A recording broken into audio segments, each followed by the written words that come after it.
MTSN 1 Kota Banda Aceh menggelar kegiatan masa ta'aruf siswa madrasah atau matsama tahun ajaran 2025-2026. Kegiatan ini berlangsung selama 4 hari dengan menghadirkan sejumlah pemateri dari berbagai instansi.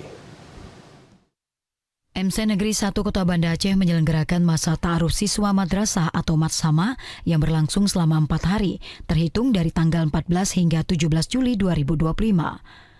Melalui kegiatan ini, para peserta didik baru diperkenalkan kepada lingkungan sekolah, tata tertib, serta sistem pembelajaran yang ada di sekolah tersebut.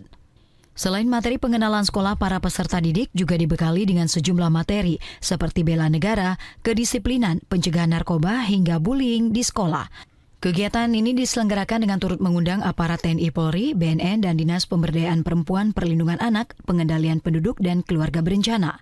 Kepala Sekolah MTSN 1 Kota Banda Aceh, Umiani, menyampaikan materi tersebut penting untuk dibekali kepada peserta didik baru, agar nantinya mereka dapat menjadi pelajar yang disiplin dan berkarakter.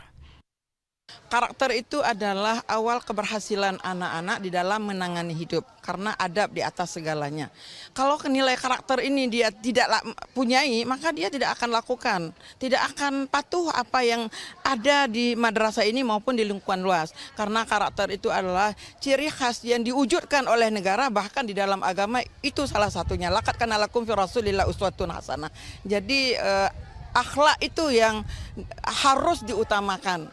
Kenapa? Karena akhlak yang akan membentuk anak menjadi anak yang cerdas, pintar, dan luar biasa.